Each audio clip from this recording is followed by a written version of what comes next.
If you think of like the Bitcoin network or the Ethereum network, they're global networks that have tens of thousands of computers that are scattered around the world.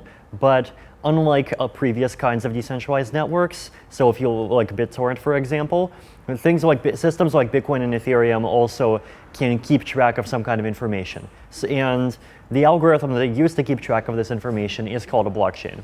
The idea behind Ethereum is to take that technology and generalize it. So instead of just using it to maintain a database of how much money everyone has, it can be used to maintain the business logic and the application data of potentially many different kinds of applications, and build them in a way that's more decentralized, more transparent, and more open, more accessible, and more efficient.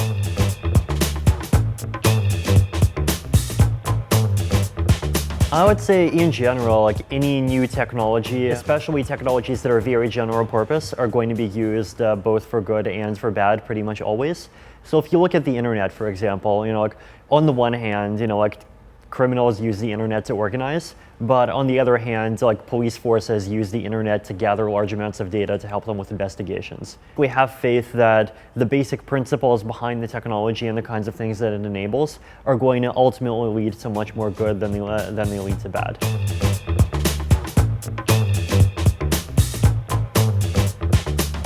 The Israeli blockchain community has always been one of the world's most technologically advanced, and like even when I started Ethereum, at least some of the ideas behind it even came from like things like covered coins and Mastercoin, which were at least partially Israeli projects. Technion in Haifa, for example, is basically the capital of the development of zero-knowledge proofs.